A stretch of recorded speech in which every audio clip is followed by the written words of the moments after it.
Hi, Promise Fellows. It's Noam at the Alliance. So right now, you have gotten the email that says that you need to go through and account for all of your students and make them inactive if you're not going to be serving them over the summer. So right now, I'm in the student tracking section of your Encore profile. So you can see that I'm in a test profile. So you just see one student that says fake student. And so you all probably have a list of about 30 students here that you've served over the course of the year. So this is the only other time that we're asking that everyone go into the profile and essentially make a student inactive and add an end date for the end of the year. So right now, you can see the profile of my fake student. And you can go through and see all the information that you entered when you started serving that student.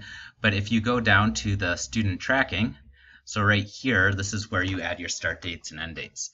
So I can see that this is a student that I added right at the beginning. I was with them at the end of September, so my start date when I started meeting with them was September 21st.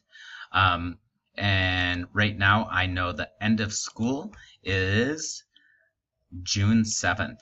So right now, I know my last day of school is June 7th, and I am not going to be seeing this student over the summer because I'm part of summer programming, but this student is not able to come to any of the summer programmings that I can administer. So I'm going to do this two different ways. So right now I should make that student inactive.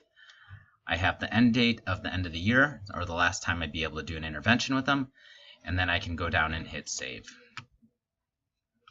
So now I'm going to go back into student tracking once again and do the other version of this. So let's say you have a student that you would be able to see over the course of the summer because they are doing summer school or some other program that your site offers.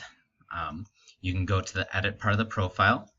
And once again, this is where you'd have an end date for the end of the school year, and then maybe summer programming doesn't start until July 1st, and they're going to be at summer school from July 1st until, in this case, July 3rd, until 3 weeks. So they're going to be until the 28th. So this is where you could add any programming that you do with students. And once again, I'm just going to ask you all to be as complete and exact as possible because this is how we document the amount of days that a student's been served. So if that's the case and you are serving a student over the summer, you can leave them as active.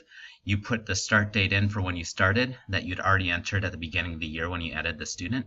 You did the end date for the end of the academic year or the last day that you were offering interventions during the academic year. And then you have an option of adding more start dates if you have summer services. So for this student, I am able to serve them from the beginning of July until the end of July because they're going to be in summer school. So this is all that you need to do in order to account for students on whether they are getting services or not. So right now I'm just going to hit save once again. And I'm just going to say everything that I just did out loud one more time. If you are serving a student over the summer, please add another start date and end date for the services that you are providing over the summer.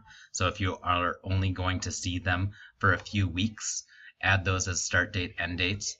If that is not the case and you are just not going to see that student over the summer, that's where you would add an end date for the last day of services with them, and then you'd also make them inactive. Please reach out to your trainer if you have any questions, and this is what is required for the last benchmark of the year. All right, thank you all.